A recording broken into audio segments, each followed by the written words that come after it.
And we are live. Welcome, folks, to episode 3298 of the Survival Podcast. Longtime friend of the show, longtime personal friend, and expert council member Nick Ferguson, all things plants, permaculture, and more, is with us today. Nick, welcome back to the Survival Podcast. Always a pleasure, Jack. Nick, for people that maybe are tuning in for the first time today, or maybe they've only started listening very recently and they may not know who the heck or what the heck a Nick Ferguson is, give us your little background. Who are you and what do you do? Yeah, so the short explanation that I normally give people that aren't familiar with the permaculture word is that I'm an ecosystem engineer. I design ecosystems to meet the needs of the client. I use all kinds of regenerative agriculture training and systems and design science, including permaculture. I mean, everything under the sun that you've heard of that's touching on that stuff. That I use all of those in my toolbox, so to speak, to get my client to a place where they can meet their needs on their land. I travel all over the U.S., outside the U.S. doing this.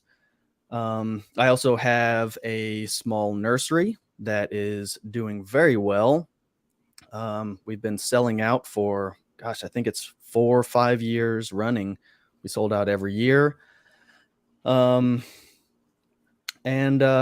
And yeah, I get to travel all over the U.S. and help people troubleshoot their properties, figure out how to do things smarter, how to set things up intelligently from the get-go. Man, with all the fun stuff over the last couple years, we've had a lot of people taking your advice, Jack, and getting the hell out of cities and moving out to the country. And man, there's a lot of these people that are saying, man, I knew this was going to be an adventure, but this is a little bit more overwhelming than I thought it was going to be. And, you know, when they crunch the numbers, it makes a whole lot of sense to pay me to come out and help them avoid thousands and thousands of dollars in errors by just coming out, spending a day with them, showing them where to put things, how to set things up smart. So yeah, it's a fun job. I get to do it all over the U.S. So I see tons of different landscapes, tons of different places. So and I get to help people. Yeah. And I always tell people I don't consult. I don't like to consult. I hate consulting and I don't want to leave. And so I always refer my consulting inquiries to you. And I also always say, whatever he wants, pay him, because he's going to save you more than you spend. Because it takes digging one giant hole with an excavator in the wrong place one time. And then you have a massive type 1 error. And that is the type of error where you, from the day you do it and realize what you've done, for the rest of your life, you wish you didn't do it. And, many times they are irreversible, or the cost of reversing them is such that you get into the sunken cost fallacy and you feel you can't afford to reverse it. That's exactly it. I can't tell you how many Don't do that. How many consults I've been to just in the past year. There's been 3 or 4 where someone has put in a pond and they had all of that soil excavated from that pond and moved up on a hillside, and they built an orchard out of subsoil, and all they had to do was just build a bigger pond and then just bring in a little bit of mulch and have a fantastic orchard site. Tens of thousands of dollars wasted that I could have saved them with 5 minutes of advice. It's one of those things where the person says, well, I have this idea, and you sit there and you listen, and you make sure you listen all the way. That's even right. Though you already know what they're going to say, but that way they feel heard. You said it's a fine idea. Don't do that. Yep. And that happens too. Yes. Yeah. It's how you have to handle it. I'm not as patient as you. That's another reason I don't like consulting. I don't like to be paid for advice and have it not followed. And I don't like to listen to people talk after I already know that it's a bad idea. And that does not make a good consultant. We're here to talk about something people should do today, though. And that's start a homestead scale nursery. And I'm with you. I believe that whether you have like a half-acre little, urban suburban homestead, or you have a multi-acre larger concern, if you really plan on planting it out, plant propagation and some sort of backyard nursery should be part of what you do. Can you talk about why that is true? Yeah. So, I mean, anybody getting into homesteading, you're going to want this plant. You're going to want this other plant. You're going to want this apple tree. You're going to want this pear tree. And it's not going to be too long before you're saying, I want all of the things. I want this thing, and I want this thing, and I want this thing. I want all of them. And dude, have you looked at prices recently, Jack? I have a little bit here and there, and I was floored because it was always expensive. And now I'm like, what? Like, I was What is going on? Oh, it's insane. And it's not just the perennials and stuff that we're mainly talking about. Even just like common annuals. I was at Lowe's about 3 weeks ago because I needed some shit. I'm like, well, I have all my plants started and all myself this year, so I don't need anything. But I'm like, I'll walk through the plants just to see what they have. $6 a plant for started plants. And some of them are like the stupid plants that you would never start yourself in a pot anyway, like corn. Like it's like 2 pieces of corn, $5.99 for a tomato, $5.99 for a pepper. And I'm like, I don't even know if I want to look at things like a gumi or something. And I went to Range Tree and pulled it out like, oh, look, what was it? Sanford & Son? I'm coming, Ethel, I'm coming, or whatever her name was. Right? Right? Like heart attack level pricing. I know. So I just looked up before I got on the show today. I looked up at Stark Brothers. Okay. Oh my gosh, this is just I'm insane. glad I'm back on keto, bro, because my heart can't handle this. Okay, so this is a standard tree, standard rootstock, Granny Smith. Okay. Granny Smith. Been with us 120 years. Okay. $98. What? It's on sale right now. It's on sale for $73. For a Granny Smith apple tree. For probably a Granny 1.5-year-old bare root. Bare root. It's a bare root. And the reason they're selling it cheap right now is it's a bit late in the year to be buying bare root trees in most of the country. That tree's probably not very happy. The semi-dwarf regular price is $58. It's on sale for $46. Dude, I remember when these were like $12. $12 to $20. $18. Yeah. 12 to $20 common. When I moved here, trees were $12 to $20 a tree. Exactly. Yeah. So to me, this is a double thing here with this price increase. So one, you can't afford to buy 100 trees at that price and ever get a return of your investment. You can't go out and buy $10,000 worth of apple trees, knowing half of them are probably going to die or not produce, and then expect you're going to get, $10,000 worth of apples in any reasonable ROI. The other side, though, is the opportunity to earn money, because it's much easier to sell somebody an apple tree or a gumi bush or a goji berry when they've tripped 3 or 4x the price. And you can still make a comfortable profit selling at about 75% of what they were selling for 10 years ago. That's because you want to sell a lot. You want to propagate plants for other people. And that way you can use that money to pay for a lot of what you need, whether it's an ongoing thing or just, I would like to fully cover the cost of my initial install and all my nursery shit. Right? You could do that on Nextdoor, Craigslist, whatever. If you want to do it full tilt, get a nursery license, you can. But I see people selling plants all the freaking time. They don't have licenses. Nobody gives a shit. Nobody bothers them. So, I sell freaking sweet potato slips for a bundle of 10 for $10. And I give people 2 extra ones. And I do that just to cover seeds and inputs for the beginning of the year. So now that we have people paying $6 for a tomato plant, they're pretty happy to pay 2, right? That's right. Where it used to be $2 for a 6-pack, $1.99 for a 6-pack of peppers or tomatoes, right? And then you get into perennials, like you're saying, like if you learn how to either root or graft or whatever, you're talking like $20-$30 a tree is cheap. It's easy. It's easy to get rid of trees like that. It's $200. And if you can't sell them, you need to read a book on selling. That's right. Maybe 2. I don't know. Yep. not a hard sell right now. Yeah. So I mean, the big thing is, man, it's just expensive to plant out even a small homestead scale nursery, orchard. Yeah, I got you.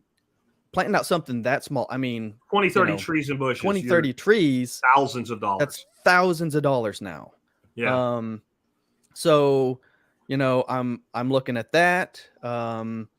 So if you're able to learn the skill of how to take cuttings or how to pick up some rootstock, the rootstock is still fairly cheap, and then do some of your own grafting. It takes a little bit more time, but I mean, if you go and you get some pear rootstock, or I mean, I can teach you how to find free pear seed, get that started, grow your own rootstock, and then you can turn those into $20-$30 pear trees all day long. And all you have to do is just find someone with a pear tree that's producing good pears.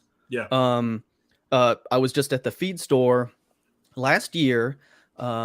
This older guy came up to me. We were talking about blueberry bushes, and he said, "Hey, you know about this stuff?" And I said, "A little bit." And he said, "Well, I want to show you my blueberry bushes." His parents died, and so he has this house with blueberry bushes out in the front of it, and it's just sitting there vacant, and he wanted them pruned. So I said, "I'll make you a deal. I'll prune your blueberry bushes this winter if you let me come back in June and tip them all back." And he's like, "Well, I got to pay you." And I said, No, you don't understand. You got like a dozen blueberry bushes that'll push a whole lot of new growth.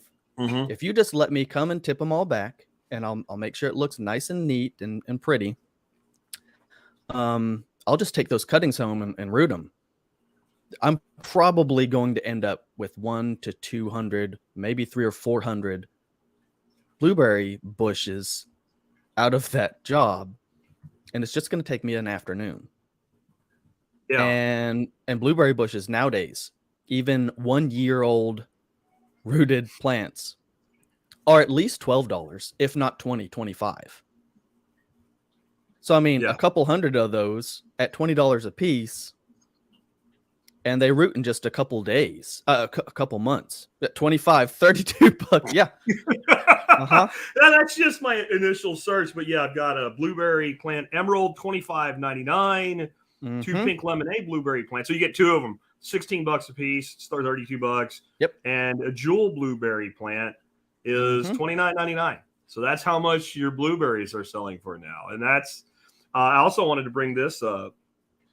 Aaron Sweet says, "I ordered trees from Fast Growing Trees. It was crazy expensive, but I needed them at a specific time. They were all 2 to 4 years old. 19 trees, $2,000. Nick, I'm back to Sanford and Son because I paid $300 for my first car. Now, it was a 75 Grand Prix, and I did buy it in 1986, right? That's only an 11-year-old car. I paid $300 for it. I bought it with salvaged copper, right? And this person just spent $2,000 for 19 trees, and I'm not picking on Aaron. I needed the trees at a specific time for a specific reason. I get absorbing the cost, but it'd be nice not to have to do that again. It sure would. So let's talk about with setting up your own nursery. What are your biggest considerations that because this is going to be different for, let's say, Aaron and Green Country Agroforestry, assuming they live in totally different places, because there are some things that factor in on that. Exactly. So yeah, this is one of the things that for somebody new to homesteading, that's a common question that I get when doing consulting work is, what can I plant? So, if you're, so for instance, here in Louisiana, I live in Louisiana. I'm not going to be growing northern blueberries. I can't. They just don't grow here.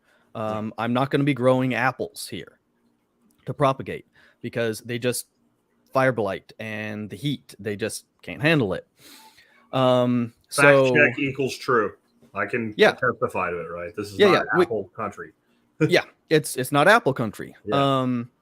So what I need to do is look at what grows well in my region. And if you're a small scale backyard homestead scale nursery, pretty much all of your sales are going to be local, regional anyways.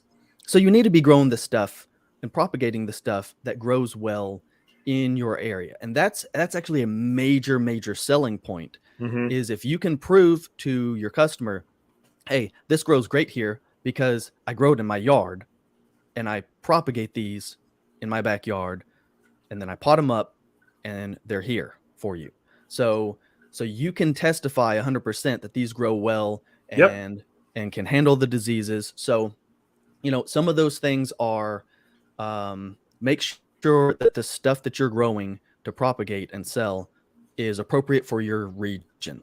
If Jack, you were really big into figs for a while, and a lot of people got really excited about figs. Guess what? If you're North Dakota, you shouldn't be propagating figs to sell. No. Because nobody's going to be happy after they buy them and they die. And you're going to have to go through an extreme amount of expense to keep them alive up there. So, but where they make perfect sense here. They make perfect sense here. Exactly. Right? So each thing should be like, when I think about here, like if I could go back 10 years and I was going to pick a pioneer species of tree to go as a support species into this system, and they just weren't showing up yet, it would be hackberry. You've been here. I've got hackberries that are 40 foot tall that are 3-year-old volunteer trees that are coming up wherever the oaks are dying from the legacy oak wilt. Unfortunately, I didn't see that. But hackberry, a lot of people, because of the name or whatever, it's a beautiful tree. It's actually an expensive tree, right? Mm-hmm. It's a fodder tree. It's a tree you can coppice and it'll keep coming back like crazy. So it's a biomass accumulator. It's good wood, right? And it's a great support species. But so that doesn't mean that everybody should grow hackberry, though. That's right. But if you have hackberry, popping up, another tree I would grow here if I was doing this for money is redbud, because it grows freaking everywhere. And it's not necessarily considered that high value of a tree by a lot of people, but it's a beautiful tree. It fixes nitrogen. It has wonderful flowers early in the year. And when the guy says, well, how do you know it grows well here? We'll drive around in the spring and look at all the woods on the side of the road where all the bees are going crazy. There's your redbud sitting there. Mimosa would be another tree. I don't know the proper name for it. You do. But that would do outstandingly well where you're at. So you want to pick what grows well is what you're saying. Yeah. Another big thing that I'll run into, I've done the same thing myself. I've made the mistake.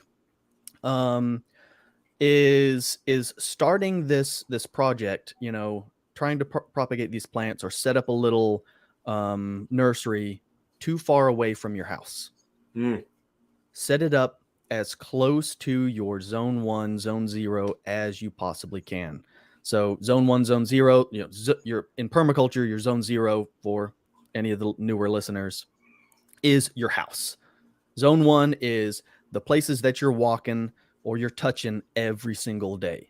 So if at all possible, dude, set up your little nursery, get the thing started like in a front or a flower bed right by your back door or your front door, whichever one you're going through all the time. Set it up in a place where you're going to see it every single day and touch it every single day, because the vast majority of people that say, I have a black thumb, they don't have a black thumb. They're just too busy to pay attention to stuff. And just setting things up intelligently so that you're being forced to look at it every day means, oh, those are looking a little rough. And the next day, oh, they're looking a little bit rougher. Maybe it's in your face. Yeah, something's wrong. You have to deal with it. Yeah, I just had a timer go out at one of my ebb and flow beds. I had like 4 beautiful celery plants in it. And it happened while I was gone. And Michael, who was watching the place, I guess didn't notice it. And, I got back and they looked a little sick and like, what's up? And the next day they're just dead. And it was just because The timer was there, it was set, but it wasn't cycling, right? So had I been here, I would have noticed it before it had gone past that. And that's, your nursery belongs in zone 1, or you need to fabricate a zone 1. So like if you have a great space and it's not really house adjacent, then you need a routine that requires that you go look at it in some way. You need to extend a peninsula zone 1 and put something out there that if you don't do it, you'll starve to death or something. And then you'll go there and look at it.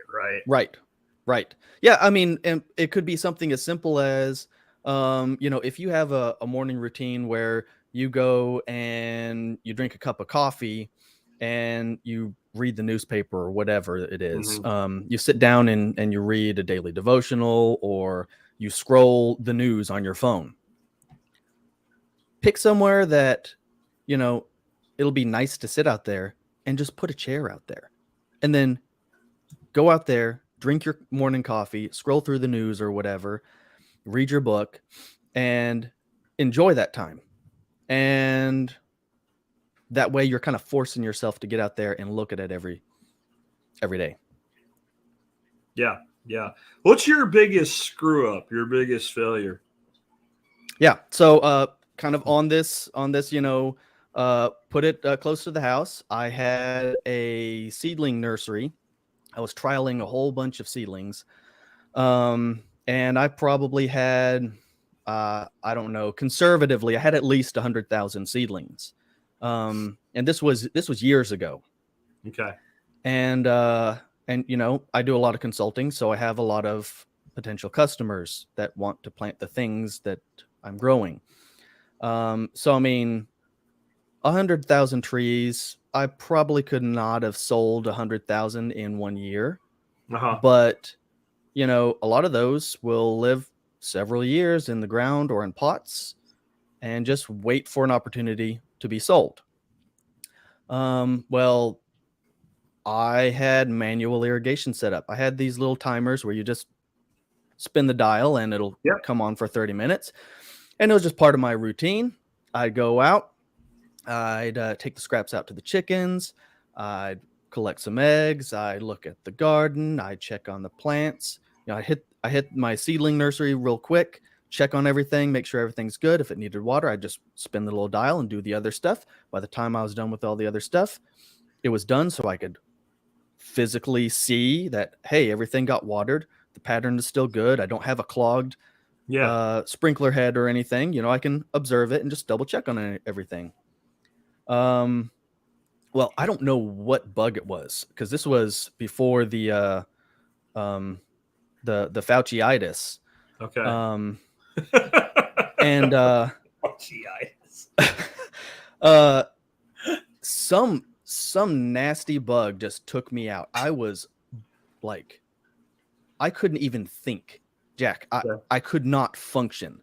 Okay. And my wife is saying, okay, so what all do I need to do? All right, well, check on this, and you need to do this, and then completely fell out of my head that, hey, you idiot, you got 6 figures worth of trees out there that just need a little bit of water, and they'll be fine for a couple weeks without any special attention. Forgot to tell her, go out there, turn that one little knob. Because it was semi-automatic.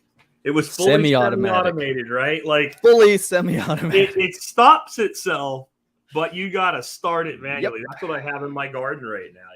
And they're great. I would add recommending that if you are ever going to have anybody watch over something, and you probably will, I would do little bitty walkthrough videos, throw it on your YouTube channel. Even if you're not a creator, I don't care. It can all be private. Create a playlist, how to take care of my shit, right? And then say, here, like, this is how you do everything. Because, like, I'm lucky. I have a farm sitter who's as good as it gets. He's been here as we've built everything, and he still misses stuff. Not a lot, but little things. You're like, oh, that's the thing, And so I still need to do that myself, is document the maintenance and care of everything, and maybe make a little binder and a soft document or something, because you were in a perfect example of what we trained in the military for, was that you would revert under stress to your lowest level of competence. People think that you rise to your highest level of competence, no, under stress. And being sick as shit, like when you feel like the dog is more comfortable than you while the dog's throwing up, then you are under stress. And you will forget things that you would never forget when you're on your game. And then you're relying on a person who heard your incoherent, sick rambling, right? That's right. Or you're on a cell phone and you can't get home and you're trying to explain it. It's much easier. I'm going to send you a link of how to clear out the pumps, right? I'm going to send you a link of how to take care of the misting system. I'm going to send you a link of what needs to be done in that's so much easier. Yeah. So automation, and documentation. Automation and documentation. With technology these days, just about everybody has one of these. Yeah. You can remember when you're walking somebody through something and you're away, FaceTime and turn the camera around, because this doesn't work when they try to turn the phone around. No, hit the little rotate. Show me what you're looking at, and I'll tell you what to do. Can you touch on methods of propagation? There's a lot of ways to take one plant and make lots of plant out of it, and kind of what the skill set level is as you go up, with an understanding that there are exceptions to the rule. Certain things maybe actually are really easy to propagate no matter what you do. But in general, there's kind of like a hierarchy of the amount of effort you need to extend to use different methods of propagation. Right. So one of the most popular methods that everyone hears about, it's the sexiest, it's the coolest, it is one of the most productive methods, and that is softwood propagation. And you do that under mist. The problem with that is it's one of the most complicated and the most technical, and you have to get everything just right. And there's a lot that can go wrong with it. So if you don't know what you're doing, there's a lot higher chance that you're going to fail at it. So I say start with the very simplest, easiest stuff first. And the simplest one, in my opinion, is division. It's super simple. You got a hosta in your flower bed. It's an ornamental, and it's just sitting there, and it just keeps getting bigger and bigger and bigger. Just learn how to divide it. That's as simple as in the fall, you take a shovel and you chop the sucker right in half, maybe split it into 4 pieces, separate them, and then plant the 4 new pieces out. You can do the same thing with Shasta daisies. Comfrey. Comfrey is super simple to propagate through division. You just dig the plant up, chop the roots up into little pieces, and scatter them and cover them with some dirt or some mulch, and you got a whole bunch of new comfrey plants. So division is probably the easiest. I'd probably say hardwoods are next easiest, because there's a lot of things that if you just take cuttings in the fall, late fall, early winter, after everything's gone dormant, and you cut off new wood that grew that previous year, and you just stick it in potting mix, or stick it right in the ground. There's a lot of things that hardwood cuttings are fantastic for. And then probably next is seeds. So, I mean, tons of people will get started with gardening and then they'll start their own seeds. Tomato seeds, pepper seeds, really easy. Just as long as you keep them warm, and kind of just know the germination parameters for whatever you're trying to grow. So seeds is fairly simple, but it's starting to get a little bit more complicated. And then we get to the softwood propagation. And that's normally done in the summer. And then you've got to have at least humidity. So you can get away with softwood propagation with just kind of a humidity dome and keep it in some dappled light, almost full shade. There's a lot of things that you can get away with, just like a white or opaque trash bag over a 5-gallon bucket. You got some potting mix in it and some holes drilled in the bottom of it, and you stick your cuttings in there, and you can get some softwood propagation done like that. But what I like is because you have increased airflow and the mist is knocking off fungal spores, you have less disease issues.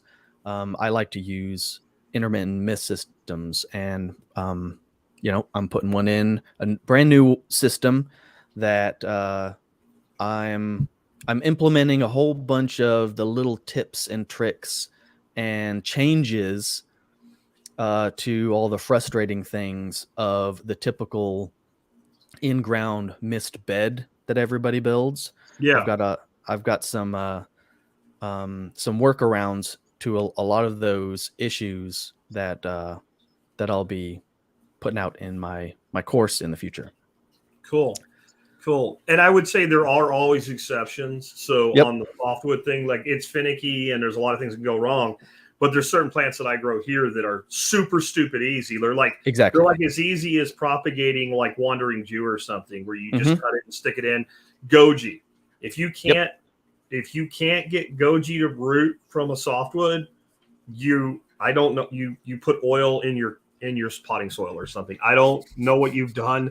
And then mulberry is really a pain in the ass. A lot of the mulberries with softwoods, but like the dwarf mulberry, the mobile alba isai or whatever, that stuff is like, it's like rooting weeds. It's just stupid easy. So don't be afraid to try it. Yeah. But a lot of the stuff, Nick's right. Like you're not going to get good rooting results without really focusing on that humidity issue. But I really think it was you I saw take like basically like a tub and put a bunch of softwoods in it and throw a plastic bag over it and wet it down really good and like throw it in the woods. Yep. And went back and like half of them were rooted. And, you're talking about plants again that are $15, $20 a piece. So if you can do it, might as well give it a shot. Might as well give it a shot. But I agree with the overall assessment of that hierarchy. Definitely. What do you do for disease and insects? I think a lot of people that maybe have never propagated plants think like this isn't an issue when you have it in your nursery or whatever, because when you go to the store and you buy a plant, it usually doesn't have diseases and insects, and that's because they've sprayed the shit out of it. And because the ones that look like crap, they don't sell, until the end of the season when like the guy at Home Depot doesn't water it and can't figure out why it dies. But in general, when you buy plants from a nursery, they look all nice and healthy. But insects, diseases, etc., they don't care where your plants grow. So what are some ways that we can control that? Yeah. So me, I like the more natural organic approach. So if at all possible, I'm going to do something that's efficacious and relatively non-toxic. So kind of my go-tos are going to be a neem cake tea. It's like the plant matter that they press the oil out of, and it leaves a cake behind. And if you basically make a tea out of that, it's fantastic for doing soaks. So if you have a whole bunch of fungal gnat issues, for instance, neem cake tea is fantastic for that. Just pretty much knocks them out. Neem oil, I use a sulfur spray, and man, one of the most go-to is insecticidal soap. And it's just as simple as some liquid Castile soap mixed with water. And dang, I mean, I use that on squash bugs. A little bit of neem oil, a little bit of sulfur spray, insecticidal soap, all mixed together. Yeah. Deals with squash bugs and powdery mildew all in one go. But other than that, just the main thing is having some good healthy soil will help those plants fight off the majority of the diseases. So just like with health, I try to not just throw pharmaceuticals at it. I try to make sure I've got a good healthy base that deals with most everything before it becomes a problem. Go ahead. I was just going to say that's been my focus. And that's what I encourage people to do is just, focus on the health of the plant first, and then use non-toxic, relatively non-invasive stuff. And then, man, don't let perfect be the enemy of good. If you need to, use the poison stuff, but try and use it sparingly. Yeah. And then fall back to the natural stuff. And keep in mind, like when you're talking about saving thousands or tens of thousands of dollars worth of trees that you're not going to harvest any food off of for like 5 years. If you have to hit them with an insecticide because they're just being ravaged, by the time you get food off that tree, you're not going to have to worry about the fact that you've done that. I think like when people talk to me about like organic seed, I'm like, I don't care. I just don't care. I care about what happens after the plant germinates. You know, that plant, that little seed is not going to hold like 400 gallons of glyphosate or something like that inside of it that I'm going to be afraid of. And, you know, I asked you about your biggest failure. I remember Steven Sobakayak, he talked about his biggest failure. He didn't want to use any toxins. He had a couple $100,000 worth of propagation going on. He had everything tart for their winter up there in Canada. And mice ate oh, it's warm, it's dry, it's nice under here. And, oh, look at the food. So they ate like all the roots off the trees. And he's like, you know what I use now? I use mouse poison. Do you know why? Because it makes mouses dead. And they don't eat $100,000 worth of trees. So he uses the same little the mouse access poison boxes like I use when I have to use them, where nothing else can get in there except something the size of a mouse or a rat. And it works really good. And I don't want to do that, but I want less to lose $100,000 worth of trees. Right? That's exactly right. I want that a lot less. Yeah.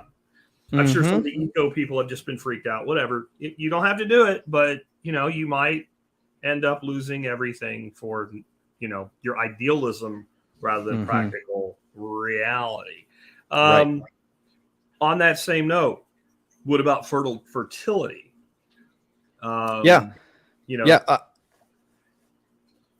I was just going to say, on the fertility thing, again, I prefer some really good compost, rabbit manure, goat manure, sheep manure. Any of those are fantastic. But, dude, this last year, I was so crazy busy. I didn't have time to get all that stuff. So you know what I did? I went and I got some. I got some triple 13, and I used that on my fodder trees, and they grew fantastically. And you just use a little bit, make sure they're irrigated well. So ideally, we're not using that stuff ever, but occasionally I'll use it. And I think I used it once or twice last year. And then I was able to get my hands on a little bit of free time and some manure. And over the next several years, we're going to be building up the health of that soil, because this is brand new ground they just got planted into. We had let the old garden space from, I don't know if you remember the old garden space with the deer fence all the way around it. We just let that go for years because it was just too far away from the main house. And so it's just grown up in weeds. So we knocked down the hugel mounds. We tilled everything up to smooth everything out. We put in our rows on contour, and we just used some triple 13. So, man, that's one of the things that I always tell my clients is, please do not, when you're busy and you're learning this stuff, you're in the learning curve, do not try and do everything uber organic and fantastic and, you know, hippy dippy, perfect. Just chill out. Do what you got to do to get it done, and just grow the plants with the synthetic fertilizer and the synthetic pesticides if you have to, because it's much, much, much better to get that stuff in the ground and get it growing, especially if we're talking about perennials. And go with perennials.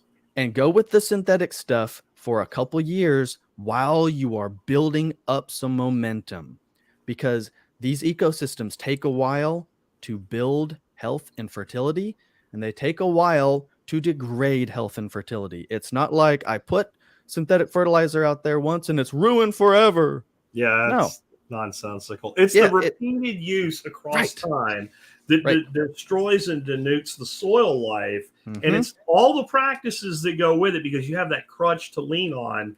And that crutch, like, you should use it like a crutch. So when I hurt my ankle, I used a crutch until my ankle got better. And I used it less and less as my ankle got better. if I used it for the rest of my life, I would limp for the rest of my life. So you're using it as a bridge. And again, with perennials, like once that tree has roots deep enough, it starts to form those symbiotic relationships, because you're not talking about dumping tons of this shit on. You're talking about enough to get it through that adjustment phase before it's developed a relationship with the soil life. And people don't realize, I think, that often takes time. Now, I'm doing some things differently because of Alan. I can't think of his name. Alan Booker, I think is his name. A seminar I listened to by him. And he was talking about, especially with annuals, you want to be using the life that's in your soil when you propagate seed, because they form those symbiotic relationships early on. And with a lot of annuals, they won't ever form that relationship if they are germinated in an environment lacking it, because then they adapt, like that epigenetics take over, and they adapt to an expectation it won't be there. Right. So I'm trying to do more of that, but I'm with you. If it's losing something or establishing something, I'm going to establish the thing. And for those that are going, gasp, oh my God, Jack Spirico and Nick Ferguson are okay with this. Like, yeah, we're not okay with it as a mainstay, every day, all the time, ongoing thing, right? This is a thing. Mark Shepard, we did a project with him, and he told both of us that he's had projects where they've used glyphosate on establishment to knock back the competitive trees as they're establishing the trees they want, and they do it once to get those trees established without the competition. If Mark Shepard does a thing, it's not that bad. Oh my God, now the world is... I know Jeff Lawton's done not specifically that, but some other things like, okay, in this spot for this thing, we're going to do this thing for this time. I know in one instance, using some antifungal that wasn't organic because the guy he was consulting for would have been broke by the next season had he not done it. Right. So it's like, we're going to save this so that you don't go broke. So this is here to move into a permaculture property. And there's a puritanical mindset in some people. And I don't know about you. I generally find these are people that they actually haven't grown anything.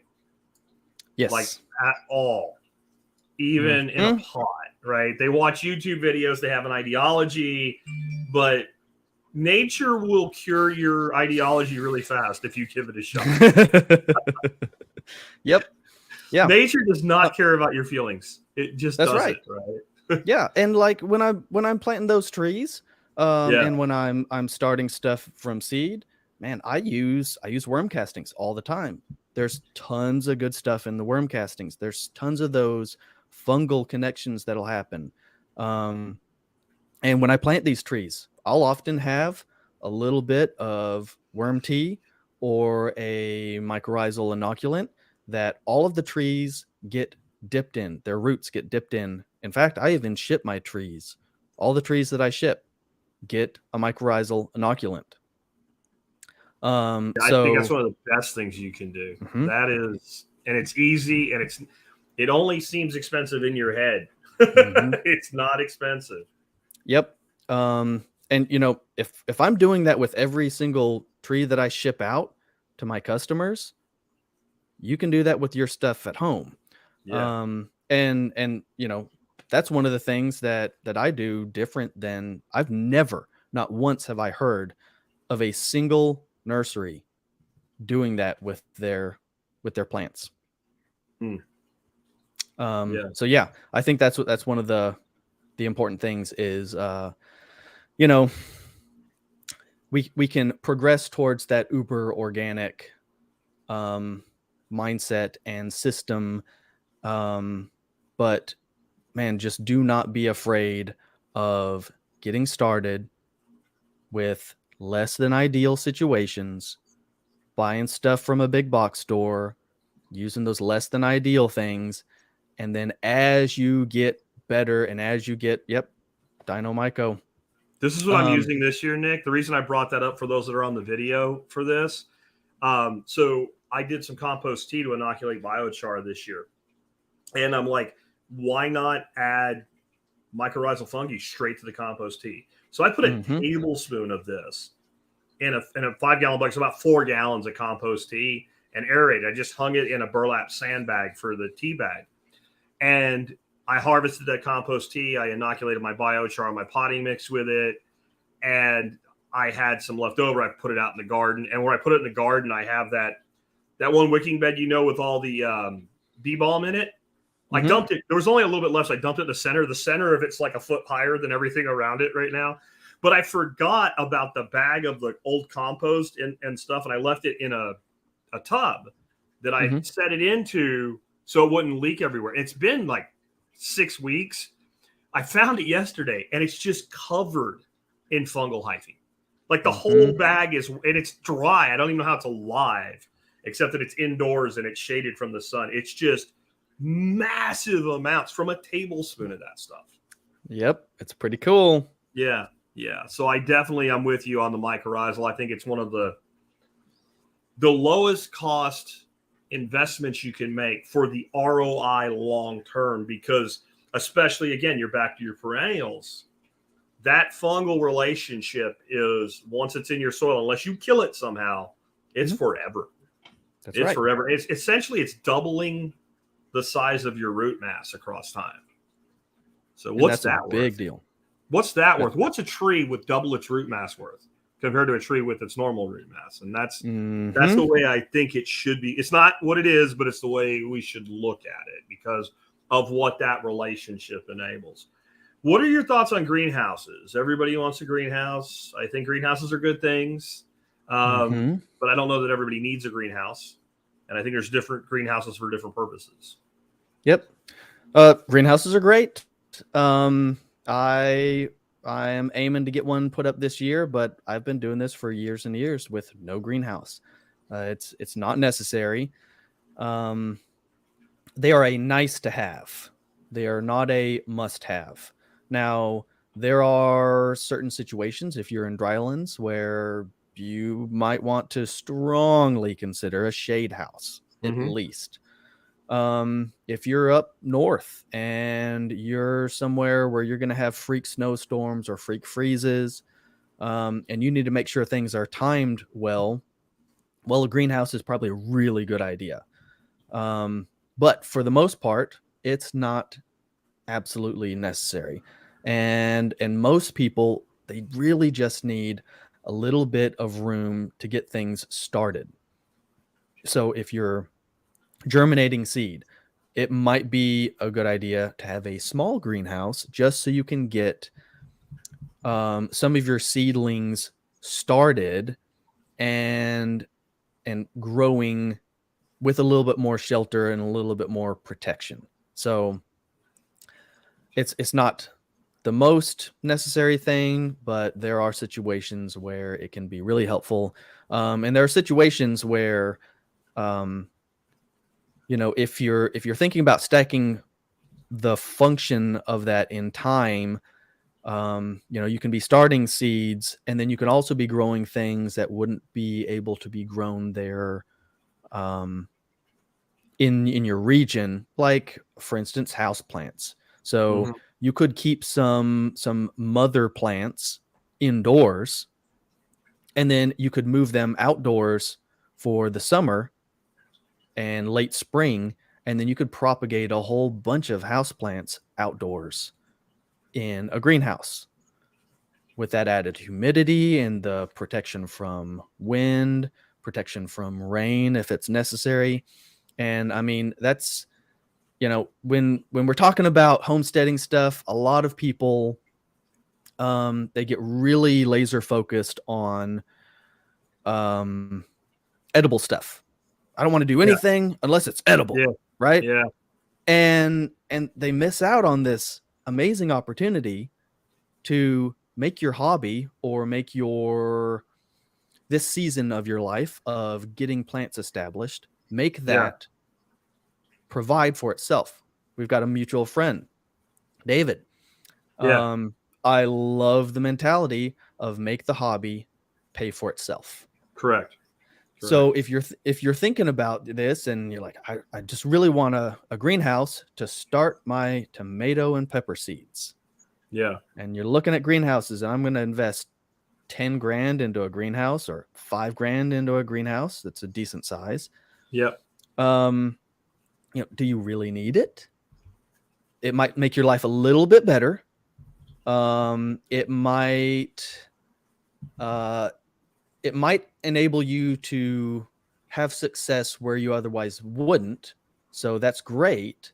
But if you look at the ROI of the lifespan of that structure and compare it to what you're actually getting out of it, you might be breaking even. But I think a lot of times, especially in the homesteading community, it's really easy to not count the cost and do a critical assessment because you're just, man, I want it. So I'm going to justify it. I want it, so I'm just going to justify it. Well, we got to start our tomato seeds. Yeah. Do you really though? No. But here's the cool thing. You know, like we're talking about these plants.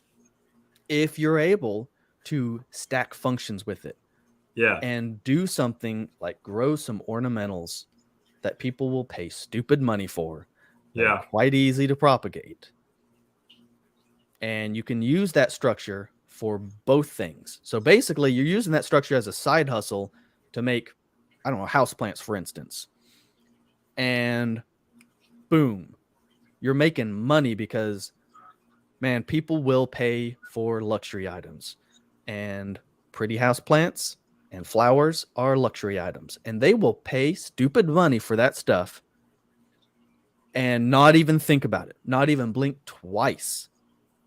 When they would, you know, if you're talking about selling them a tomato plant, they'll be like, $6, I'll give you $4 for it. You know, they're gonna be what? Well, you know, they're gonna be a whole lot more apt to try and just be stingy about parting with their dollars when it comes to something that they feel like they need versus what they want.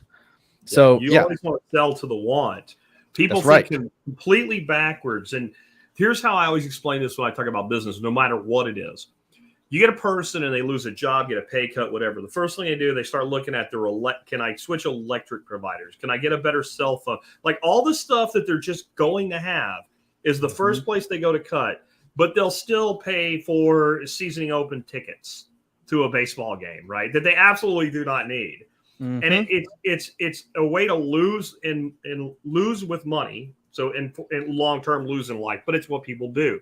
And anybody that doubts it, I would just say pick a Saturday or Sunday, go to Lowe's or Home Depot or any other big box nursery type place. Stand there for 15 minutes with your mind open and your mouth closed. And watch people check out and watch what they buy. For every one tomato plant that goes out that door, a flat of marigolds or dahlias or something is going to go out that door, right? That's what's going to go. That's what people buy. For every apple tree that leaves, 4 red maples or 4 Japanese maples are going to go out the door. And I mean, I've watched it. It's every time. So you sell that to pay for the stuff you want. And then don't discount that stuff for yourself. Like I did a video tour of my garden so far this year. I've got a lot of open holes yet. And I'm like, most of that's going to be flowers. It's going to be marigolds. It's going to be flowering herbs and stuff like that because it brings value to the diversity of the ecosystem anyway. And then don't forget a lot of things that people think are ornamental are edible. Maybe you're not going to eat them every day, but they're there as like Ken would say, survival food. Like you mentioned hostas. There's a lot of edible hostas. There's a lot of edible lily, right? You might not, again, you might not be like, I'm gonna grub on this today, but don't discount the value of what you could sell and the value of what you can plant yourself because not everything needs to be edible. And I honestly don't think everything should be edible. No. If you eat it, something else eats it. So we need things in there that certain things don't eat so that we can create that confusion for that predator-pest relationship, right? Yep. Yeah. So, you know, back to the greenhouse thing.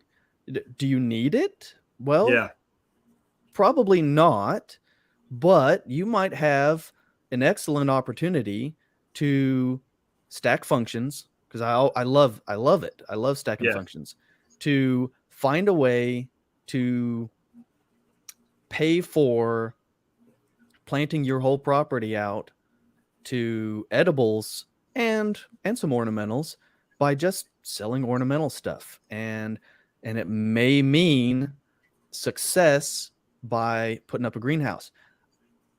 Jack, I have quite a few times just been driving through the countryside, and someone's got a greenhouse, and it catches my eye, and I look, and there's a sign out front, and they have some stuff out there. And I've picked up stuff on Honor System.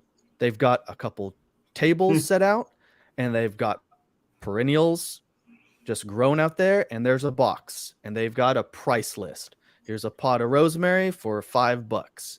Yeah. And, you know, if you're out in the country, it's very seldom that people are just absolute dirtbags and will just rob you over something like that. I mean, most people wanting to plant rosemary in their garden are not going to be dirtbags. No. So, and there's not a lot of money in. You can't go to the pawn shop with a rosemary plant, right? So that's like where you leave your DeWalt drill out. Somebody might steal it, but they're probably not stealing rosemary. You know, right? Yeah. So and then the country too. Like if you get caught stealing, you're shit, right? Mm-hmm. I knew this dude. They knew somebody was stealing gas cans, so somebody put out a gas can that was full of sugared gas. So then it got stolen. Mm-hmm. And then the dude's car blew up. Well, not only did he get his car blown up, everybody knew who he was, and he ended up literally moving because he couldn't function in the community anymore. Nobody would have anything to do with him. Yep. So yeah, I mean that's one of those things to consider is the, you know, if you're doing that as a little bit of a side hustle, just having a small greenhouse set up close enough to the road that people can see it will catch eyes. Yeah. And probably will do some marketing for you. So yeah, that's one of those things to consider. Tell me you don't do this, not just driving through the country. You're driving around in town or whatever, and you spot a nursery with a sign that says, you know, Bill's Nursery, Mike's Nursery, whatever. But what you actually spot is the tunnels or the greenhouses, and then that makes you read the sign like that, or the landscaping where they set up everything all beautiful. And you're like, oh, what's going on there? Oh, it's a nursery. And I don't know about you, it's really hard for me to drive past. I have to be going somewhere that I have to be on time, or I'm pulling over and I'm going to go look. Right. Well, you know? because I mean, Jack, there could be something there that you need that I don't have, and I need that, right? And I need it. Somehow I've made it my whole life without it, but at 51. Now I need it, you know. There was a time I used to be like that with tools too. I'd find a tool and I'm like, I want that in my toolbox. Well, what is it? I don't know, but it looks cool. I don't know. I've never seen that tool before. It must be important or it wouldn't exist, you know. Yeah, definitely. And like you mentioned David earlier about make your hobbies pay for itself. He does a lot with automation too, and he talks about like what would you do if you didn't have to do it, right? And the way to look at that with the greenhouse is what would you have if you didn't have to pay for it? So if I have to pay $5,000 to install a really nice, you know, mid-sized little greenhouse, but I could sell $10,000 worth of shit out of it in the first year, I didn't pay for a greenhouse. My customers paid for my greenhouse, which I also guarantee you I lost money on my tax return. Somehow, $5,000 went off the boat. It took my guns and my Bitcoin to the bottom of the ocean, and somehow that was a money loss on that investment with depreciation across time. Well, I mean, so that's function stacking. Yeah, I mean, you could just have an irrigation failure, and half of your plant crop just died, and that's a loss. And big, right? Yeah, that's a loss right there. It happens. It happens. You know, you might have an irrigation failure, or maybe somebody you let take care of all your blueberry plants let the goats in. You knew I was going to bring that up on this episode, right? That was a pretty bad day. I remember seeing your face that day. You were not a happy man.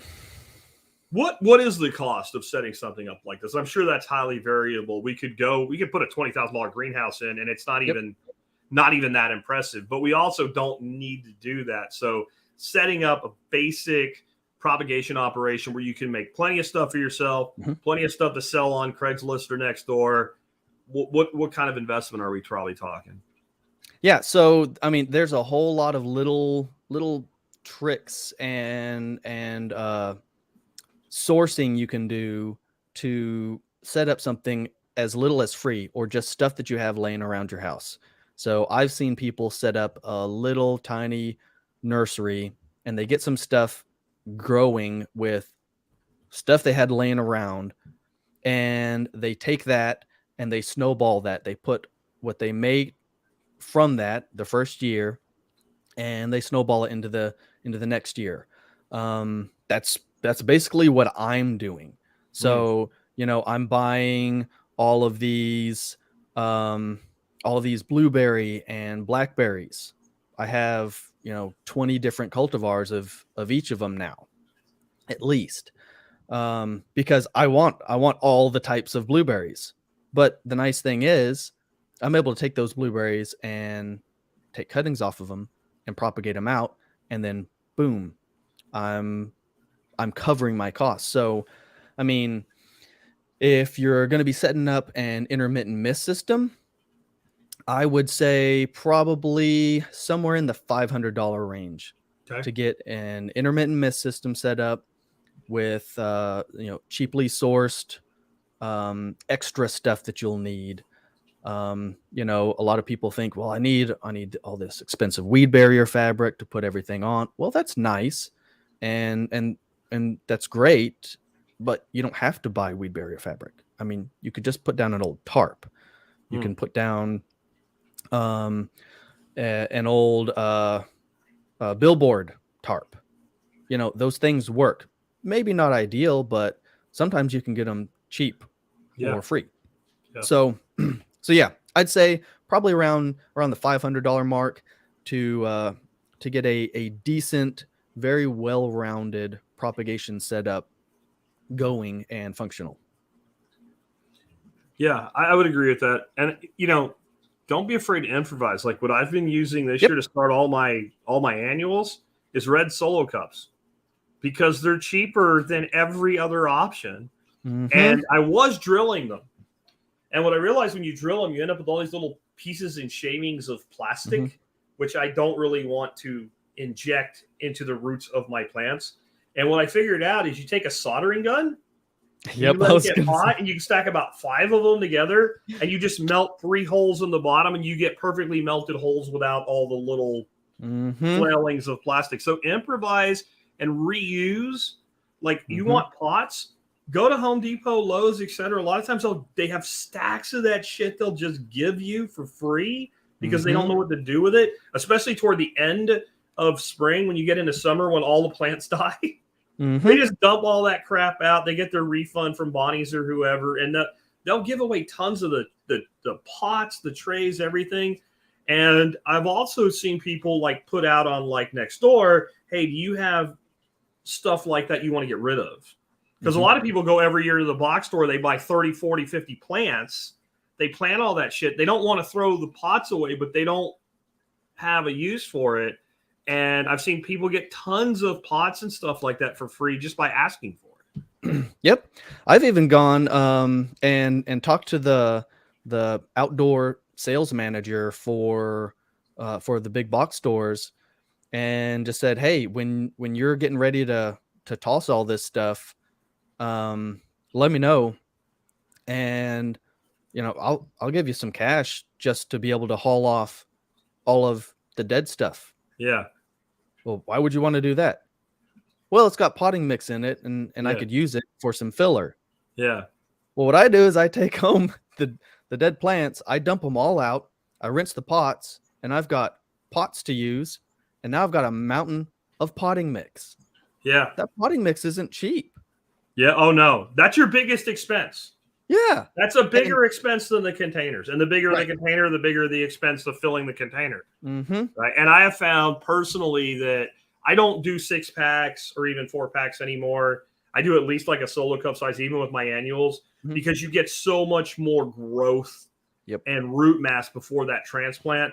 And I've been doing the weed blockers for my garden this year. And I've got one of those dragon weed flamers. And they make a hole that's the exact diameter of the plug that comes out of a solo cup, like the two of them were meant to go together or something like that. So you just make a hole and shove it in there and you're planted. Perfect. Yeah, like there's so many things. And I know one year you had like 20 flats of like zinnias and shit like that you bought that way, but they weren't dead. I think when you got them, they were like on the edge of death, and you just threw Mm-hmm. them in a shade and watered them, and like 90% of them came back. And you had like a penny a plant into them. So someone else did all the work. You got all the plants, Mm-hmm. and you got them for a penny a plant. Like that's another thing people can do is like pay. I've seen people get like bags, like grocery bags, stuffed full of seeds. By like, never be afraid to ask. Like when I used to do sales training, right? I would have like everybody stand up, turn to your left or your right, and face somebody, and then whoever's on the left say no, right? And then I'd be like, whoever's on the right also say no back, and I'd be like, is anybody bleeding? Does anybody need transportation to the hospital? Does anybody have a heart attack? Did anybody's child die? See, no doesn't hurt. Mm-hmm. So never be afraid to ask, because the worst thing that can happen is no. You know. Yep. And never be the first one to name a number. Oh no. No. You always say, No. what would you do? Because that instance where I ended up walking out with like $2,000 worth of it was like pansies and snapdragons and stuff. I filled up the flower beds for my wife, like jam slammed full. Yeah. And I was willing to spend about $250. Yeah. And the manager was like, I don't know, when pointing to this rack. Yeah. And I thought he was talking about the shelf. Yeah. $80. Yeah. And I was like, all right, cool. So how many? All of them. And he said all of them for $80. Yeah. And I was willing to like get like 2 of the racks, but I got like 6 of the wheeled racks that are like, 8 shelves tall. Yeah. For like $80. It was insane. Yeah. But yeah, so don't be afraid to ask, and then don't offer the first number, because otherwise you might miss out on a really, really good deal. Yeah. And if they force you to give a number, then give something stupid. Yep. I was thinking like $10. Yeah. If it's something you'd pay $100 for, Mm-hmm. And like, I got to be 50. Oh, okay. Right. But say nothing, or if they force it because they know the same deal, then you just lowball the shit out of it. Mm-hmm. And when they say, well, that's just too little, then your response is, well, what were you thinking?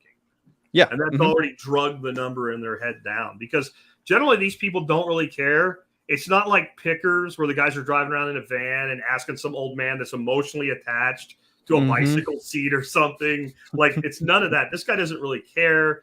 He just wants his P&L to look better, and he wants that shit out of the way for the next thing that's coming in at the change of a season. And that is the opportunity.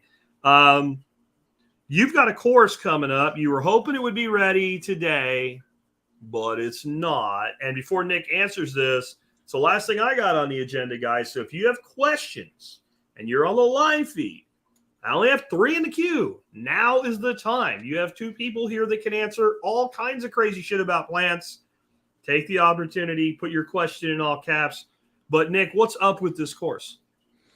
Yeah, so as you know, I had a plant propagation course years ago. Mm-hmm.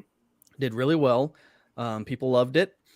So what I'm going to be doing is later this year, I'm probably going to be launching the website in around the 1st of June. And what I'm going to be doing this go round is I'm going to offer my new propagation course as a one-off, but I'm also going to do, as a second option, a subscription. Okay. So you can get the one-off course, or you can sign up for the subscription, and it's cancel anytime. So if you get partway through it and you just decide, you know what, this isn't for me, you cancel it and you just don't watch the rest of the videos. But what we're going to be doing is through this summer, into fall, through winter, and into next spring, I'm going to be showing exactly what I'm doing for my homestead scale nursery.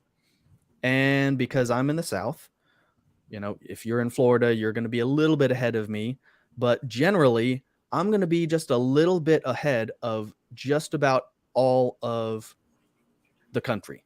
Yeah. So I'm going to be showing what we're doing, how to build.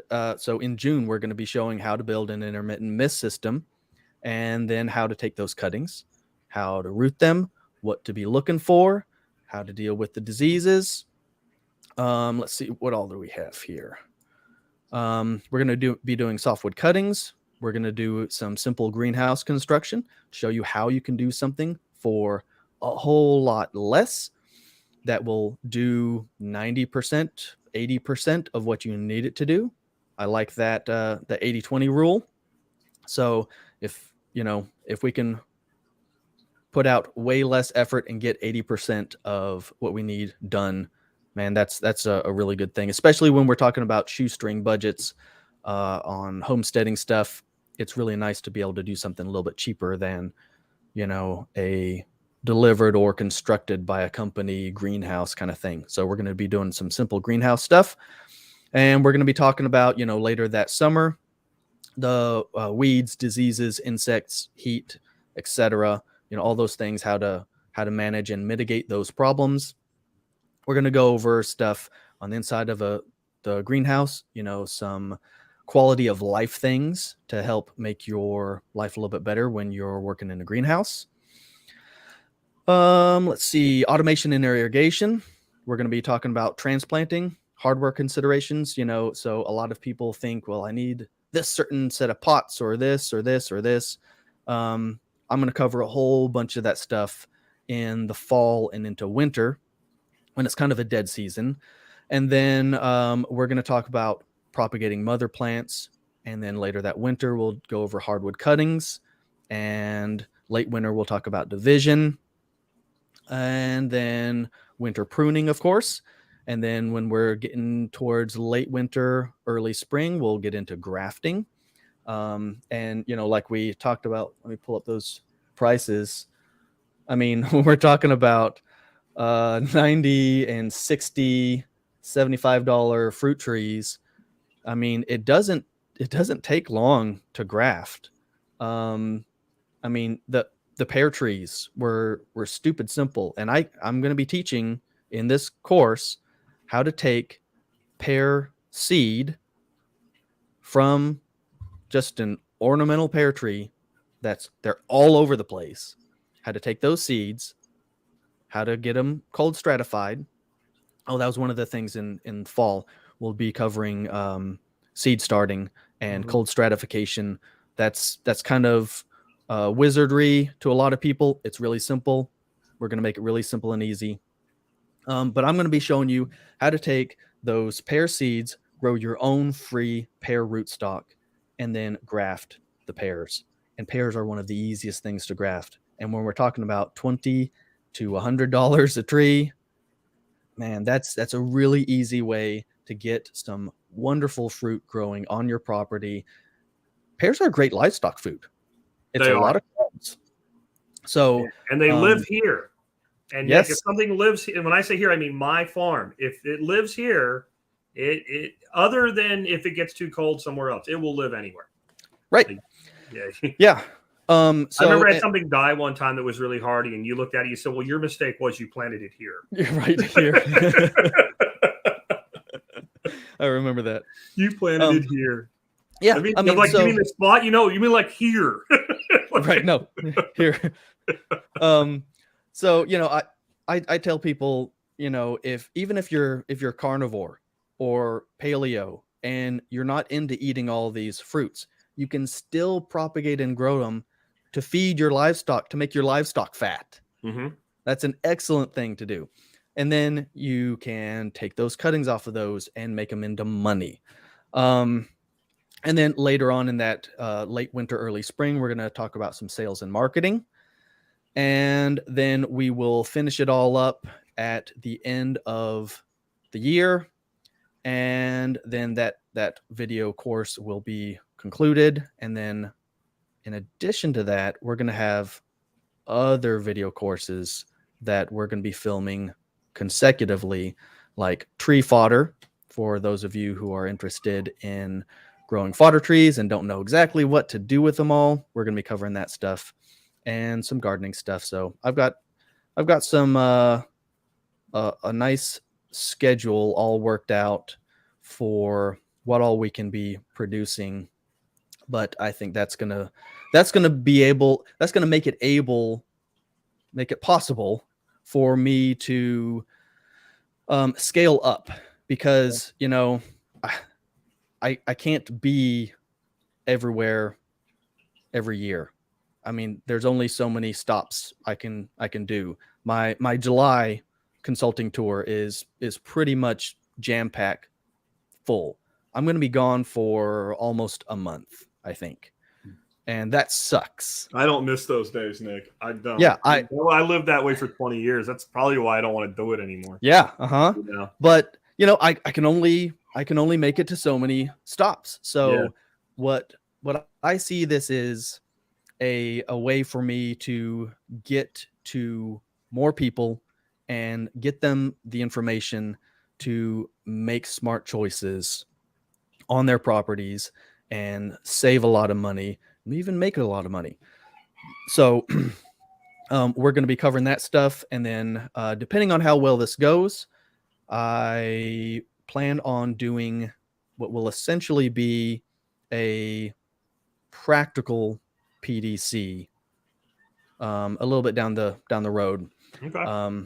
I've never wanted to do a PDC because the vast majority of the people that want to take one, they think it's going to provide them with a lot more of the practical solutions.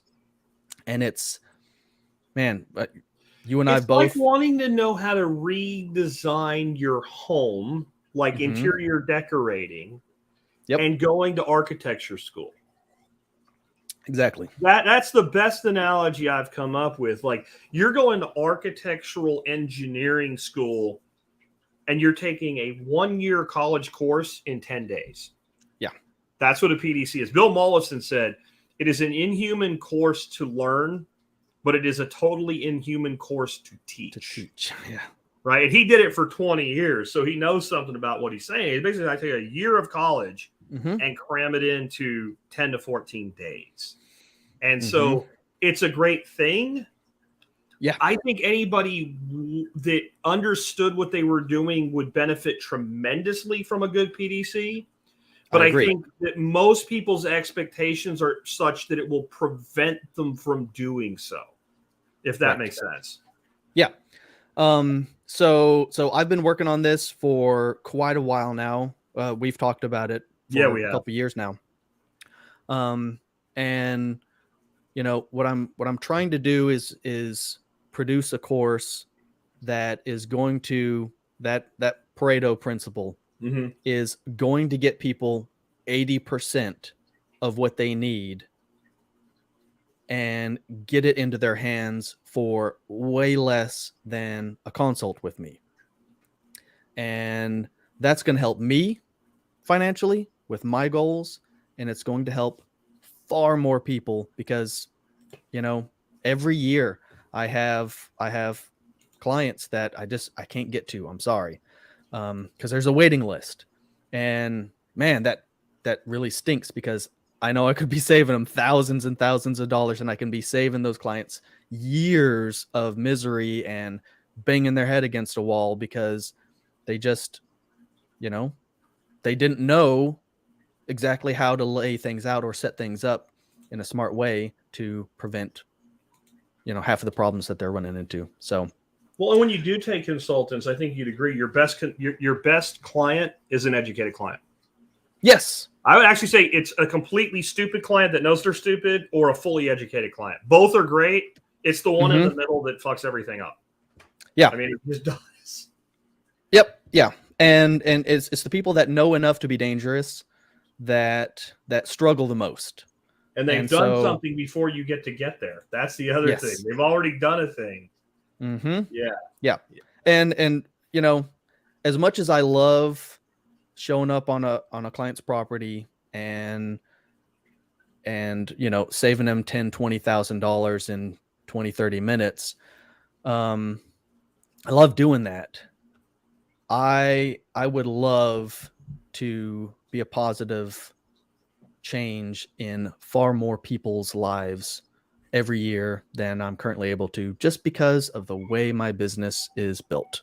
It requires me to be traveling and setting foot on a person's property for me to be helpful. So yeah.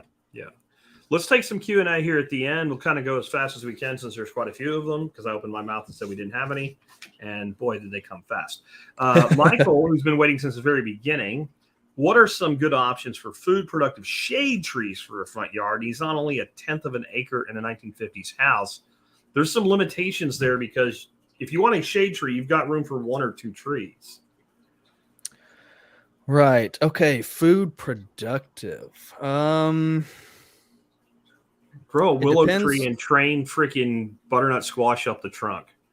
Yeah. It depends on your region. That's a tough one. Front yards, and here's what I like to say. It's 1/10 of an acre. It's a front yard. Most of the good productive trees are not going to provide good shade.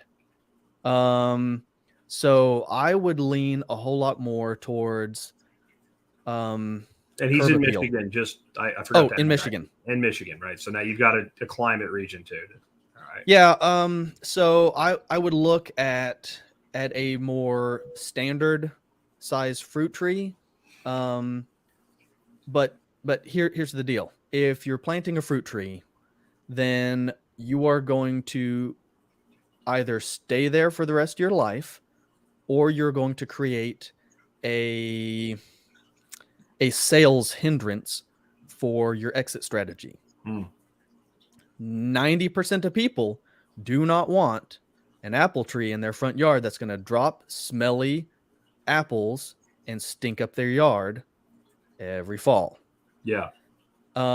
So I would lean more towards a shade tree that I know I could take some trimmings off of to feed my animals. If we're talking about 1/10 of an acre, then, I could turn a shade tree in a front yard with a pole trimmer into fodder to feed rabbits in a backyard. They're absolutely silent, and that would produce food. So think outside the box. It's not just fruit that you're going to get off of a tree. It can be meat. Yeah. And if you go to an orchard that's being managed properly, organic, conventional, I don't care, you're going to see the same thing. You're going to see trees that are a little bit over head height and are all shaped like this. They're all, for people that aren't looking, like hanging arms. And if you ask like a French orchardist about this, they'll say, do you want a tree with their hands straight up, or they'll hang them down and say, or do you want fruit? Because this is how we maximize production. So fruit trees, I mean, your best shade tree dual purpose feed would be your nut mass trees. And you're in the same position. A lot of people are like, oh, that's dirty, that's messy, but like where he's at, like English Carpathian walnut would do well. I would not even think about black walnut because the staining is so much more. I don't know, man. I would go with Nick's suggestion on that one and look at fodder, and you have a rabbit tree.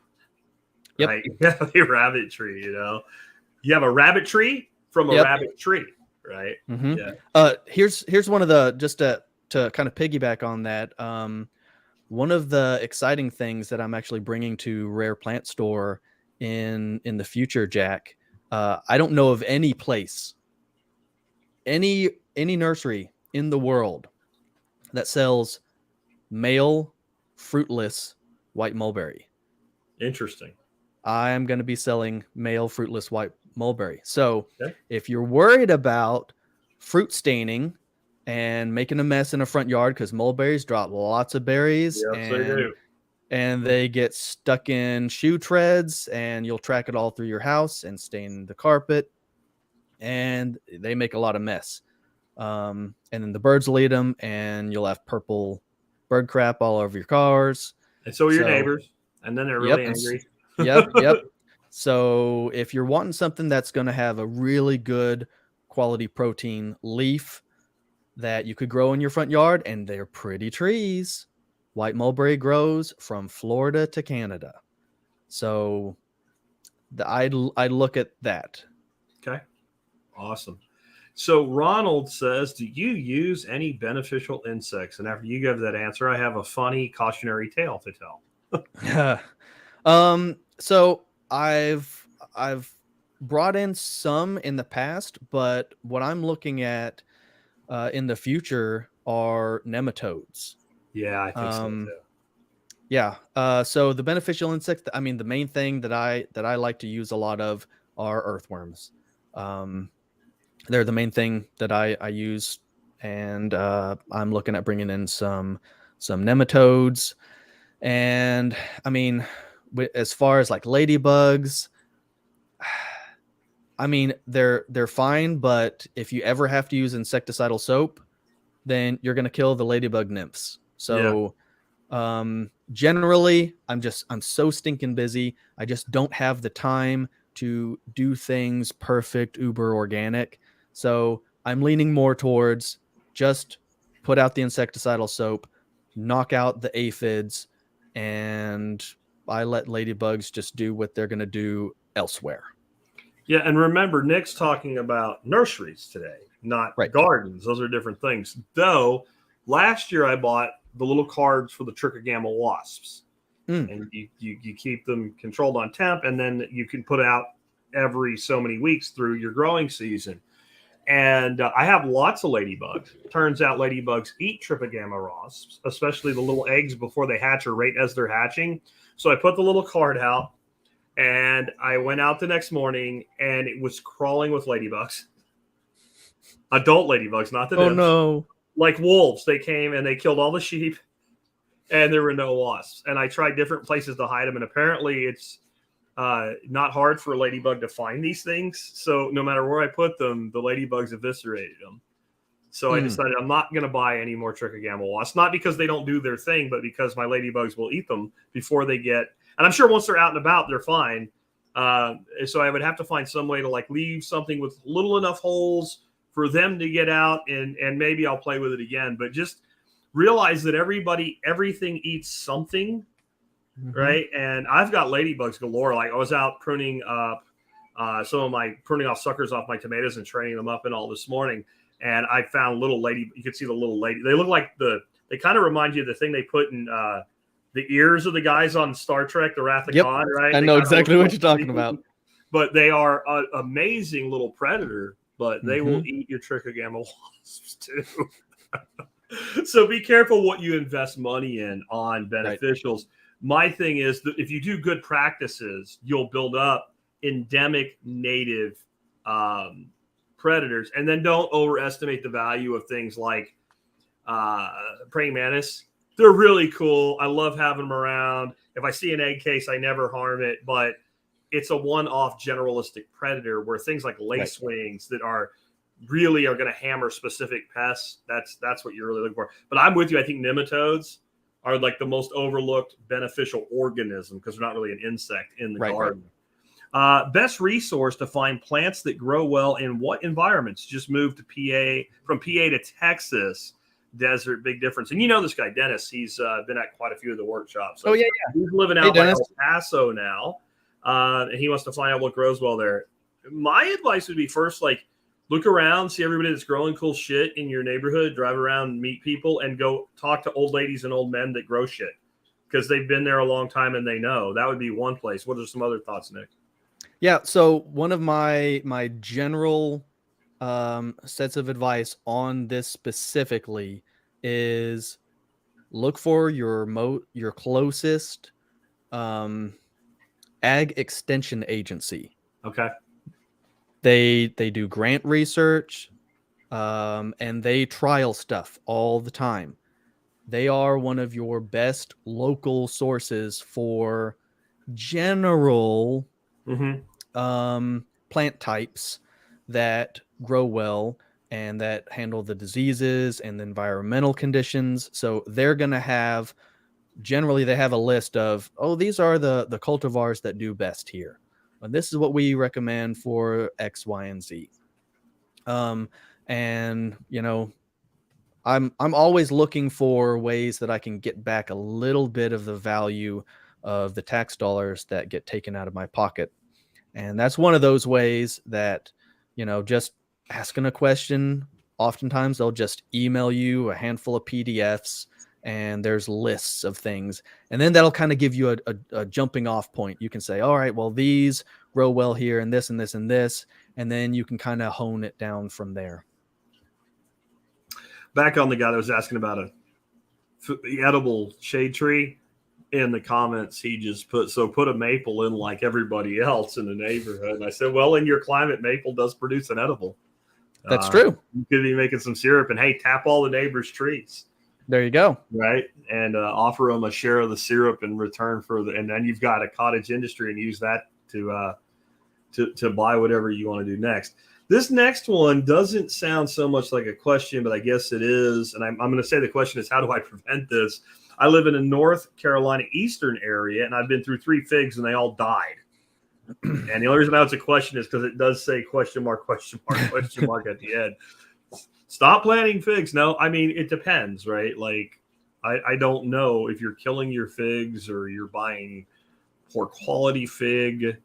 Right. You're not in too northern of a climate for fig at all there, unless maybe Eastern North Carolina. If you mean like up in the mountains north of like Asheville, it might be a cold issue, but it doesn't sound like that's the issue. What are your thoughts on figs dying? Yeah, I would say get the most cold hardy figs you can find, and then do a little bit of trial and error. And what I like to say is, put your protection around your most expensive investments. So what I suggest people do when they're trying to get figs through and productive in an edge climate.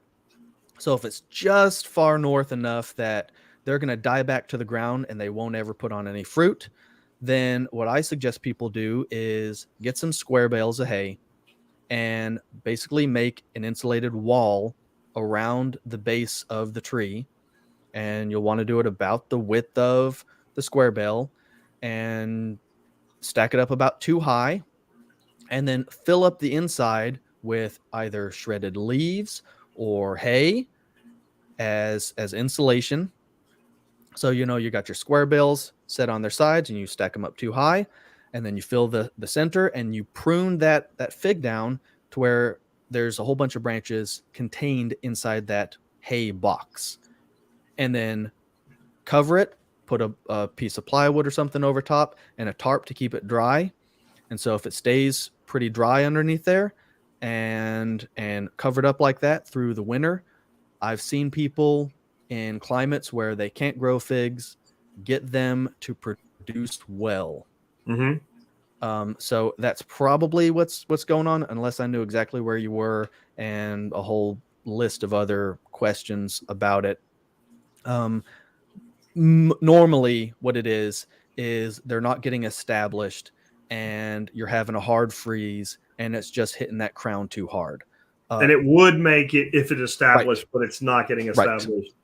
I would add to that 2 varieties to look at in that climate would be Chicago Hardy and Brown Turkey. Yep. They're both very north hardy figs. And then, I think the best thing you could do, drive around and see if anybody of your neighbors has a fig. And we're talking about propagating plants today. And usually people will be fine giving you prunings. Fig is one of the easiest plants in the world to propagate. And so try growing something that's already growing there. And if you find that even among the gardener, horticulturist, permaculture crowd around you, nobody grows figs, maybe there's a reason, because it's not always a temperature thing. Sometimes it's a soil pH issue or something like that. And so if it figs don't, but if it requires acidic soil, I'm not doing it because it's so alkaline here, the dog's alkaline. Right. So, I mean, well, that's going to make your, I put the cinder blocks in my ponds, it's going to make it alkaline. Okay. Right. I don't have time to answer that, but on those the rain's alkaline, the house is alkaline. Jack's water is fluidized calcium and magnesium. That's pretty much all his water is. On those figs, Jack, on Stark Brothers, Celeste, $65. a foot and a half tall. And it's probably one stem sticking It's- up with a it's couple one leaves stick. on it. If that, yeah. Uh-huh. It's a rooted stem, is what it is. The LSU purple is $75. That's a good fig, by the way, for the South anyway. It's a Mhm. great fig. I grow them here and they live here, but Mhm. still, I'm not paying $60 for one. I'm sorry. No. All right, Crazy. moving on. What are the thought on using Mexican sunflower and willow as rabbit solo feed? I know you always have pellets as a backup, right? But Yes. what about that combination overall for nutrition for rabbits? Yeah. So if we're talking about Mexican sunflower, Tithonia diversifolia, then that's fantastic. And you combine that with willow, you can almost exclusively feed willow to rabbits Okay. as a monoculture feed source.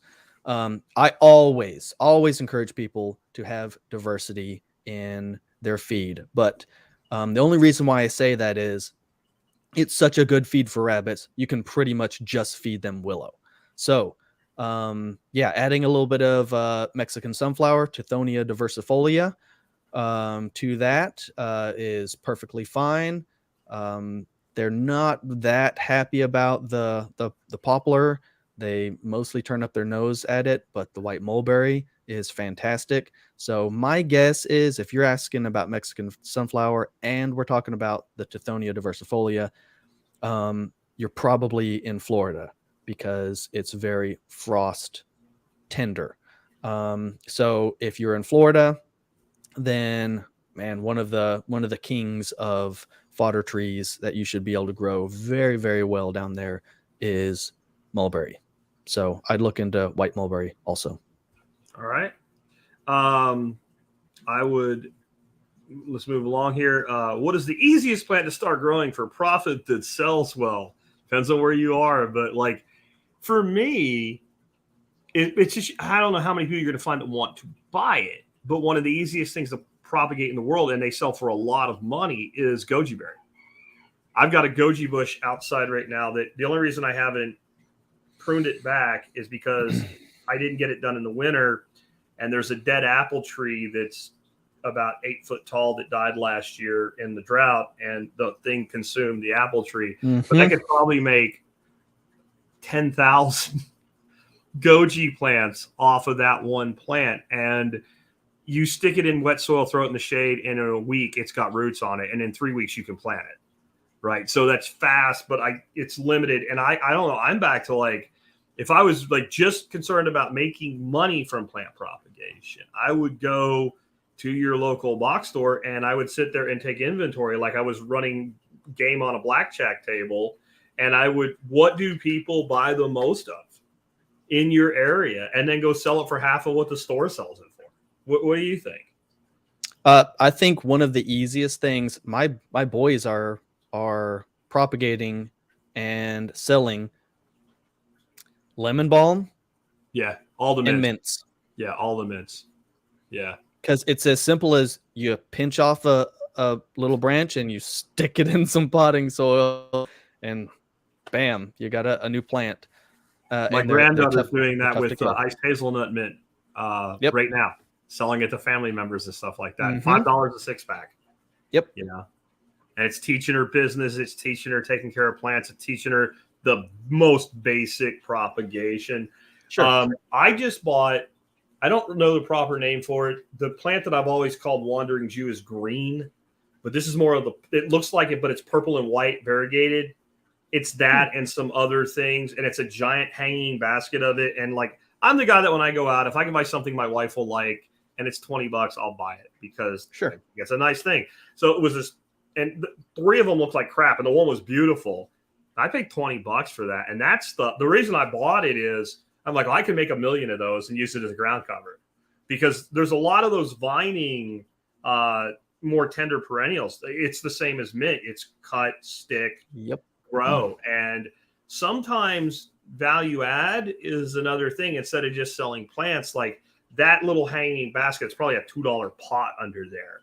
And it's got all this stuff on it. And it looked really cool. And it got me. Right. And if it got me, it'll get a lot of other people too. Mm-hmm. I think a couple of those others that are really quick and easy to propagate that sell really well are the house plants. You know, those pothos. Jack, I've got I have a variegated monstera. Okay. Its name is Cookie because it's a cookie monstera. Okay. Cookie Monster.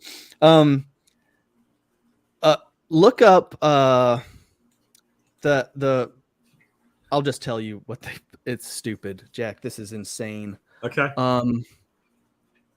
An unrooted cutting. They're basically like a pothos, okay? An unrooted cutting, just one node, no leaf on it, no roots, sell for $140 a piece all day long. One of those plants with 2 or 3 leaves on them, they're pretty much $100 a leaf. You got one with 5 leaves on it, $500 on eBay. Really? Yes. And is this the plant you're talking about? I'm not familiar with this plant. Share this tab instead. Is it something like this? Yep. Okay. Mm-hmm. Kind of looks like an indoor elephant ear, not quite as big, and has holes in the leaves and a variegation. That's right. Okay. All right. Yeah. David propagates something. I can't think of what it's called now, and it's very easy to propagate, yet it is expensive. It almost looks like bamboo. And you just take the lucky bamboo stuff. Yeah. No, it's not bamboo. It's some other plant. It's not bamboo at all, but it looks like bamboo. It has segments like that. I can't remember what the hell it's called, but it's a very tropical looking thing. And you just look like a stick. And you're like, what do I do with this? Stick it in the dirt, and it just starts growing. Yep. But it's not a bamboo, but they call it lucky bamboo. Oh, okay. Like that's the common name. If you're looking for it online or whatever, or at a box store, it's lucky bamboo. Lucky bamboo. Okay. Mm-hmm. Yeah. And then I lost it now. I don't know. There was something else really easy to propagate that I forgot. Not necessarily easy because you have to get your soil type right.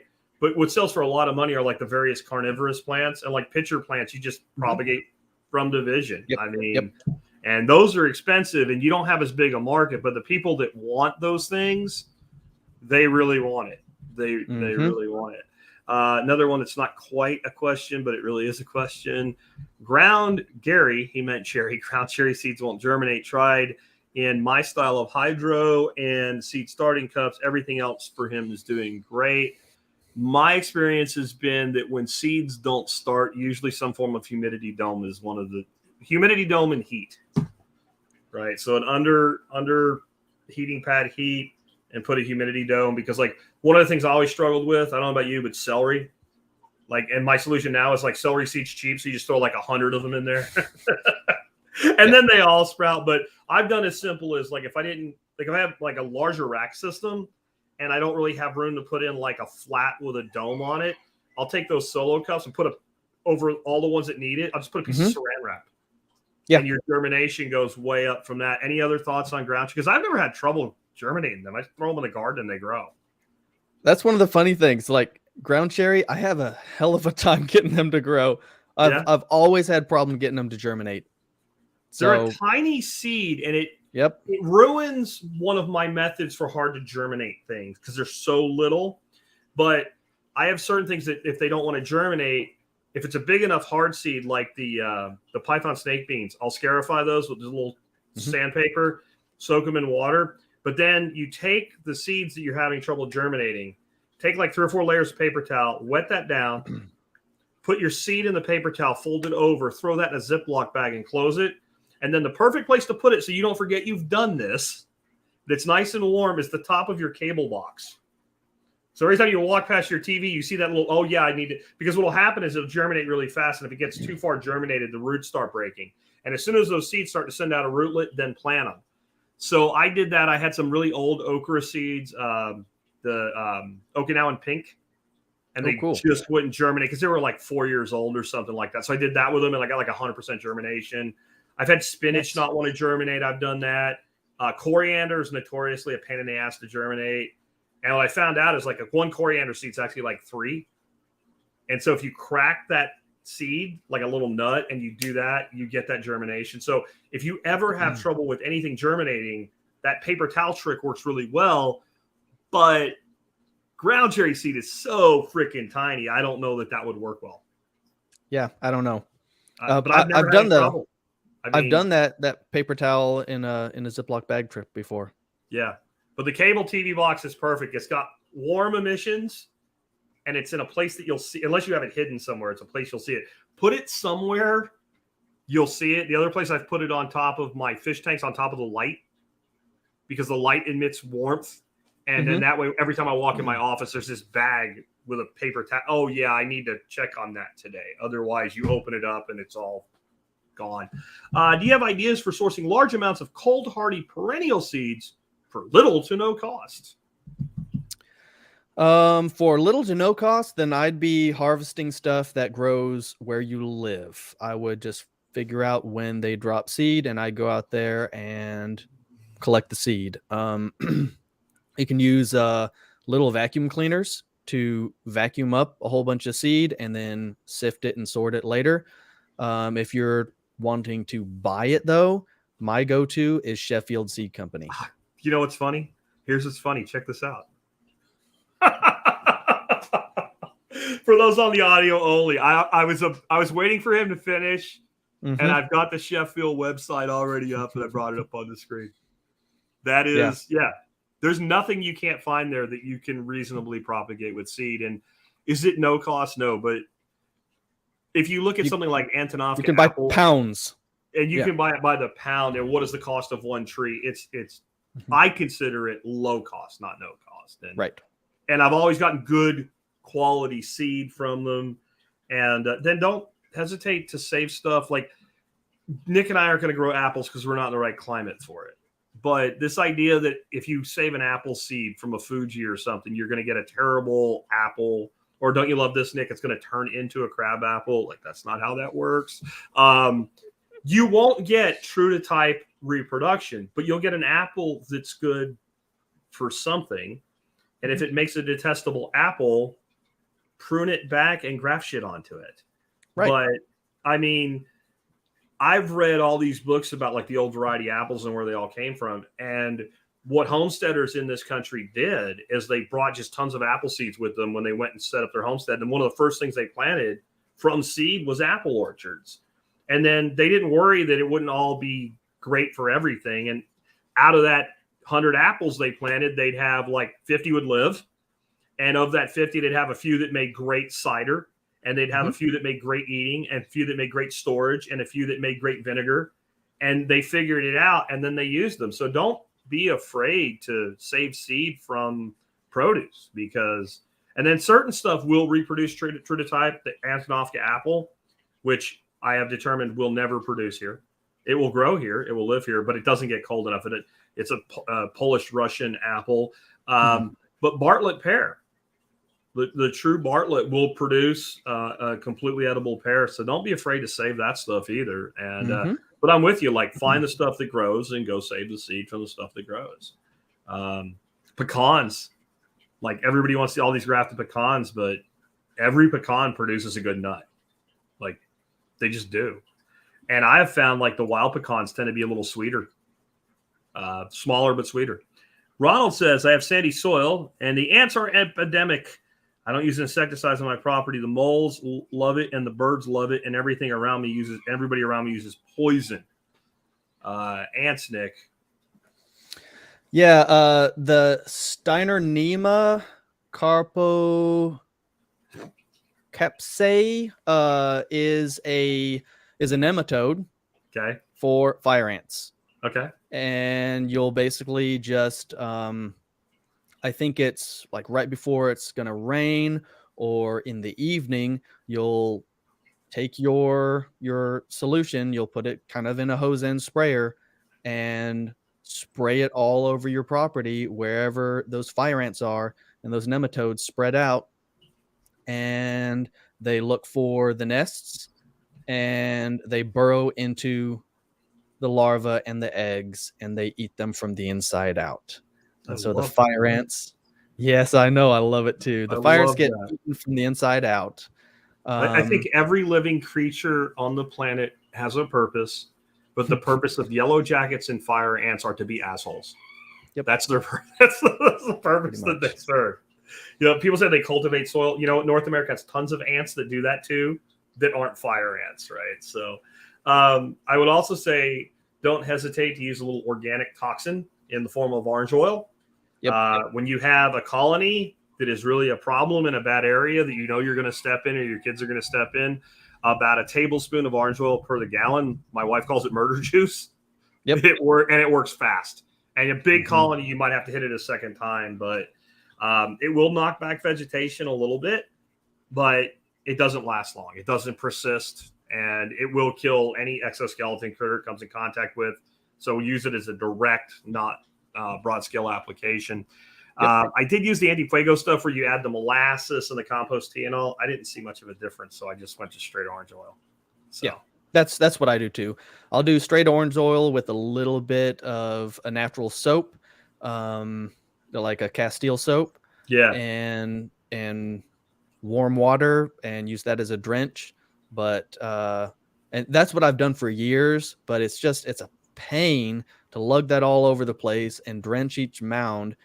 And if you're in the South with sandy soil, they're freaking everywhere. So yeah, they're everywhere. I'm getting some of the nematodes this year, and I'm just spraying nematodes all over the place. And hopefully that's going to do the trick. I think I'm going to do the same. We will continue to use the orange oil, because they will build like a nest at the entry to your shop. Right now we have one that Dorothy's like, I got to murder them. It's right on our mailbox. And it just, she keeps putting it off. And like standing back and opening the mailbox and all, and it just keeps getting bigger and bigger. And I'm like, just make the murder sweeter. I'm going to combine two questions because they're essentially the same. Fred says how to propagate black raspberries, and Freeze Dry Guy says what's the best way to propagate wild blackberries in Oklahoma, since they're both cane fruits and in the same world. Pretty much the same. What do you say on that, Nick? Pretty much one of the only ways that's really effective and does a good job is to tip layer them. So you'll take the growing tip and you'll bend it down, put it in a pot with some potting mix, and weigh that down with a rock or something, and it's going to grow roots from that tip. And then once it's growing a new plant, then you snip the mother plant off of it and you'll have a new plant. They don't do well from cuttings. And if you can figure out how to do them from cuttings, please let me know. I'd really like to know. Yeah. But yeah, they're tough to do from cuttings. Tip layering them is just dead simple. They'll do it on their own if you let them. Yeah. And they kind of spread out from the mother plant as well. But digging them up is a pain in the ass because they're so meshed together. The tip layering, Bob Wells, who I used to work with before he sold his nursery, he said that he's like, stupid. He's an older dude. He's like, stupid internet. Everybody knows everything now. They did exactly that. They tip layered blackberries, raspberries, etc. And so they would, as soon as it rooted, they would just cut it. Well, then your main cane, the leaves are upside down. So he's like, the internet is at fault because people would look at it, look it up, and say the plant's upside down. He's like, well, it's not going to stay that way. It's okay, right? But so even like a guy that was in the nursery business for like 40 years, that was what he was doing. So any of those fruits can be propagated that way. Ronald says, how do you troubleshoot seeds in a mini seeds tasting greenhouse that are not starting? It's been on a heating map in 20 days, all vegetables. Sounds like you got bad seed, you're too wet, or you're too hot. I don't know.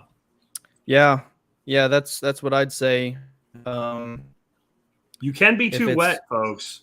You can definitely be too wet.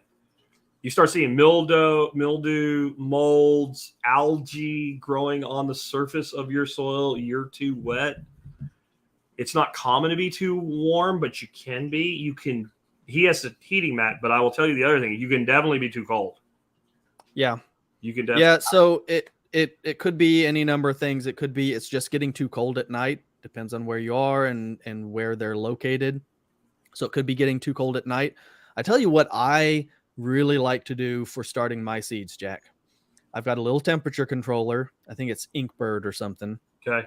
And I've got a heating mat, just one of the regular 10 by 20. Yeah.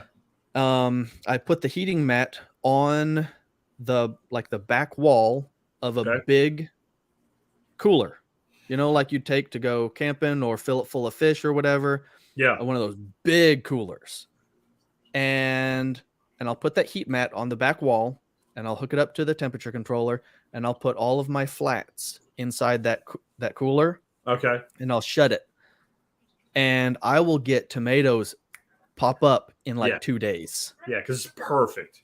It's perfect. The signal. Everything is perfect. Germinate now. Right. And I just open it up once a day, and I, pick up the trays. I just stack them all on top of each other. And as soon as I see one starting to pop, I pull the whole flat they're all out. going to go. Yeah. And I set it underneath my grow lights, and it's warm underneath the grow lights, and they just pop and go. I'll have peppers germinate in 4 or 5 days. Yeah. Sometimes a week. And oftentimes peppers take 2 to 3 weeks to germinate. Yeah. But in those kinds of conditions, boom. So I'd say, they don't need a whole lot of airspace above them if they're not germinated.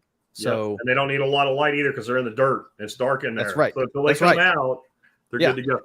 And most of those veggie seeds don't need light to germinate. So put them in a cooler and put your heating mat in there and put a temperature controller. But you're probably not starting them indoors. Like carrot needs a little bit of light generally to do well with germination, but if you're starting carrot in a pot, stop that. Yeah. You don't stop doing that. That's not what you're supposed to be doing. That's wrong. The other thing, and there's probably a lot of people in this audience that might have these. Before I got into birds and all, I used to do snakes when I lived in Arlington. And so I have the old school Hovabator styrofoam incubator. Mm-hmm. Great place to start seeds. You kind of dial in the temperature. It's a perfect humid environment.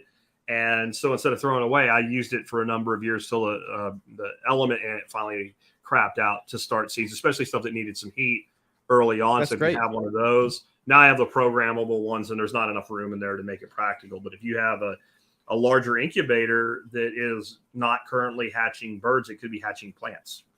Just saying, like always, nice. What is the multi-function stack you can do with anything you own? We only have a couple more. James says, Nick, I have pear suckers shooting up all around one of my pear trees, no question. But if you want a talking point, I find that interesting. I think that those can be turned into rooted stock that you can graft onto. Yeah, you could. So most likely, if those suckers are popping up off of the base of your tree, you don't want to pile up a whole bunch of potting mix around the root crown. But what you can always do, and I've done this before, is you take something like a soldering iron, and you take your pot, and right on the side of the pot, if there's already a drainage hole, you can just slip that drainage hole over top of that sucker and then fill up that pot with some potting mix. And you can what's called stooling, and you can cause those pears that are shooting up to root into that potting mix. And then you let it just go until the winter, and then you snip it off at the base, and you've got a rooted pear now. Yep. You could take that and then graft onto it later that winter, early spring. Which is interesting, because look at the next question from Mark. Air rooting, practical or hype? Sorry if I already covered it, but I had to cut out for a few. That's pretty much it. I think it's fantastic. Air rooting is great. I'm actually gonna be trialing some stuff with the cane fruits this year. Because I have a whole bunch of cane fruits, and I'd like to get a whole bunch propagated, and it's just not practical to tip layer on a more commercial scale. Because if I can take, half a dozen of those air layering, snap-on plastic pods on one cane, and then get 6 rooted plants off of one cane, now I'm able to turn out some plants. So I'm going to be trialing those, see how they do. I don't know. I've never used those little pods. It might be a little too hot where I am, but I'm gonna give that a shot. But yeah, air rooting is fantastic. It's tried and true. It works great. It's just a little bit laborious because you have to make sure each one of those little tiny pots stays watered well enough. That's the biggest challenge, is keeping it watered. Yep.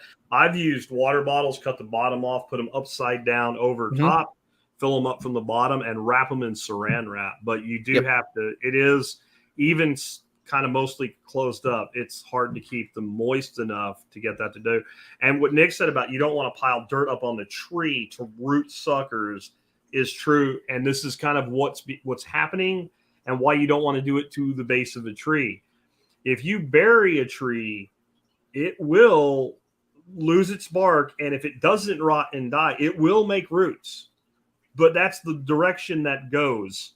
It doesn't go the other way, right? Like, it's not going to turn back into the trunk of the tree. And a lot of times you will kill or drastically shorten the lifespan of a tree. So I've seen people, Howard Garrett here, the dirt dogger, calls them tree volcanoes. And tree volcanoes. And people pile the mulch up around a tree. You do not want mulch around the base of your tree. Your mulch should be thickest by the drip line, and it should get thinner as it comes in. And the last bit around, there should be nothing there. Trees like to grow with nothing around the very base of them, because wet, cold, up against something, you have a recipe for rot, fungus, especially the kind you don't want, etc. Yep. I think that's it for questions, Nick. You got anything else you want to let people know about before we wrap up? No, I think this has been great. I think it's been a good discussion. Nick's course is coming soon. You can learn more about Nick at rareplantstore.com and homegrownliberty.com. I have links to that, plus his Telegram announcement channel for Rare Plant Store in the show notes for you. It's not in the video notes, but it will be on the audio side. There's a link to that. If you click it this minute, you're watching us live. It's not there yet. We're not quite finished. About 1 hour from the time that we end this, which will be very soon, that audio will go up, and you can go over there and you can get all the resources, including some of the things that we mentioned. I'll have a link to Sheffield seeds, where you can get neem cakes and some other stuff like that came up in the discussion. Nick, thank you for being with us today. Thanks for having me again.